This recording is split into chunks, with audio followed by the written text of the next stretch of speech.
नमस्कार मित्रों। पिछली वीडियो में आपने देखा कि राम के राज्याभिषेक की बात सुन करके कि कितनी प्रसन्न होती है और अपनी दासी कुब्जा यानी मंथरा को एक आभूषण भी देती है। अब आगे देखते हैं कि कुब्जा और केकई में क्या संवाद होता है और किस प्रकार कुब्जा केकई को अपनी बात मानने पे विवश कर देती है, कैसे प्रभावित करती है एक दासी एक रानी को। यह सुनकर मंथरा ने केकई की निंदा करके उसके दिए हुए आभूषण को उठाकर फेंक दिया और कोप तथा दुख से भरी भरकर वह इस प्रकार बोली, रानी, तुम बड़ी नादान हो। अहो, तुमने ये बेमौके हर्ष किस लिए प्रकट किया है? तुम्हें शोक के स्थान पर प्रसन्नता कैसे हो रही है? अरे, तुम शोक के समुद्र में डूबी हो, तो भी तुम्हें अपनी इस विपन्नता का बोध नहीं हो रहा है। देवी, महान संकट में पड़ने पर जहां तुम्हें शोक होना चाहिए, वहां हर्ष हो रहा है। तुम्हारी यह अवस्था देखकर मुझे मन ही मन बड़ा क्लेश हो रहा है। मुझे तुम्हारी दुर्बुद्धि के लिए ही अधिक शोक होता है। अरे, सौत का बेटा शत्रु होता है।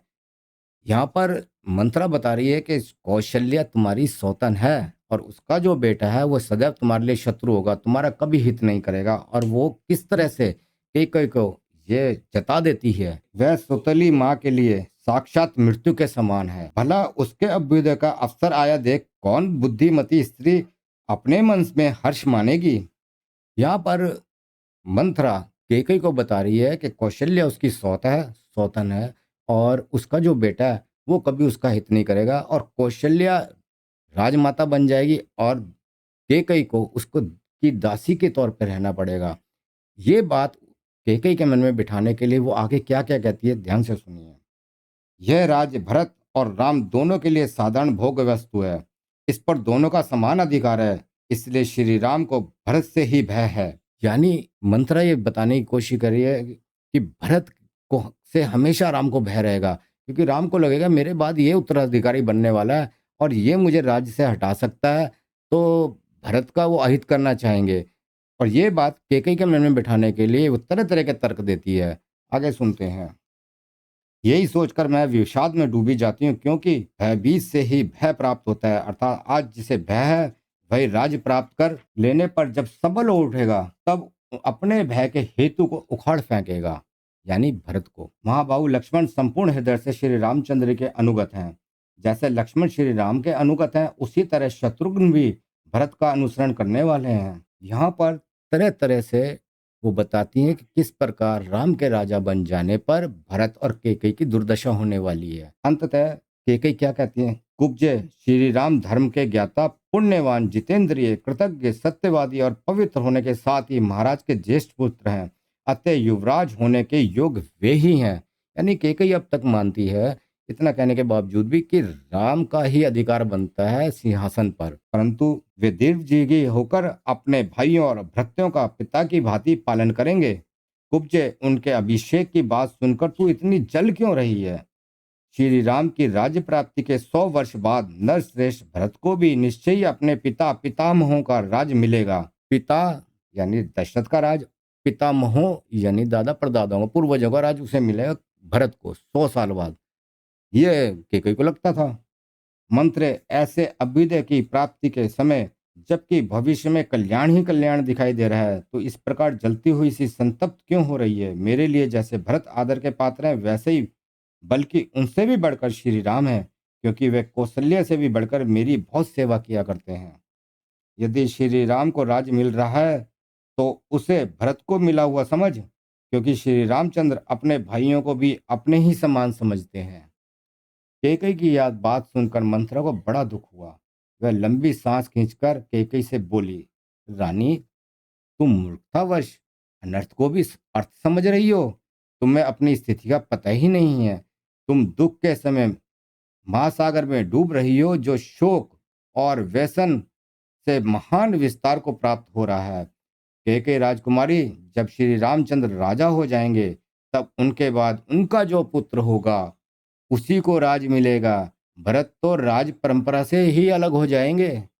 तो यहाँ पर देखा जाता है कि जो मंत्र है उससे राजनीति का ज्यादा ज्ञान है। केकई को नहीं पता है कि राम के बाद उनका पुत्र राजा बनेगा, जबकि केकई ये समझ रही थी कि राम के बाद 100 वर्ष बाद ही सही भरत को राज्य मिलने वाला है। भामिनी, राजा के सभी पुत्र राज्य सिंहासन पर नहीं बैठते हैं।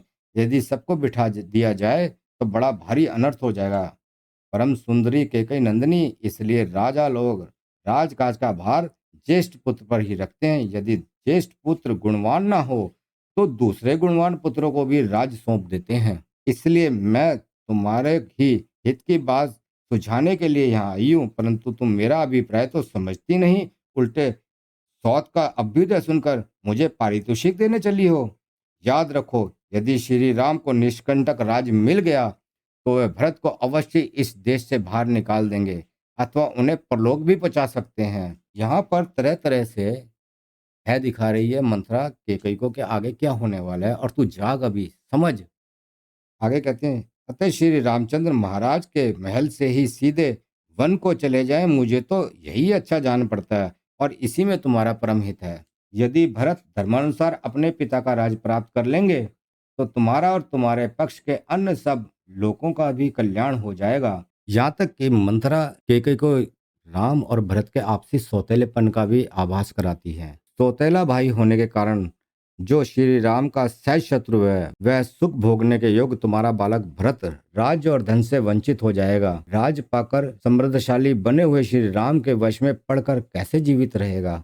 जैसे वन में सिंह हाथियों के युद्धपति पर आक्रमण करता है और वह भागा फिरता है, इसी प्रकार राजा राम भरत का तिरस्कार करेंगे। अतः उस तिरस्कार से तुम भरत की रक्षा करो। यहाँ पर केकई को समझाते हुए ये बताती हैं कि भरत तक का नाश होने वाला है और राम किसी प्रकार भरत को छोड़ने वाले नहीं। तुम अब पुत्र मोह जगाती हैं केकई के अंदर कि किसी तरह से वो पुत्र के रक्षार्थ वो जाग जाए और केकई की उनकी बातें, मंथरा की बातें मानने लग जाएं। भामिनी, जब श्री राम अनेक समुद्रों और पर्वतों से युक्त समस्त भूमंडल का राज प्राप्त कर लेंगे, तब तुम अपने पुत्र भरत के साथ ही दीनहीन होकर अशुभ पराभव का पात्र बन जाओगी। याद रखो, जब श्री राम इस पृथ्वी पर अधिकार प्राप्त कर लेंगे तब निश्चय तुम्हारे पुत्र भरत नष्ट प्राय हो जाएंगे। अतः ऐसा कोई उपाय सोचो जिससे तुम्हारे पुत्र को तो राज मिले और शत्रुभूत श्री राम का वनवास हो जाए। तो यहाँ स्पष्ट दिखाई देता है कि श्री राम का वनवास और भरत का राज्याभिषेक, ये दो बातें मंथरा केकई के मन में डालती है। क्या केकई इन बातों से प्रभावित होती है या नहीं? नवम सर्ग अयोध्या कांड में हम आगे देखेंगे। अगली वीडियो की प्रतीक्षा करें। तब तक के लिए नमस्कार।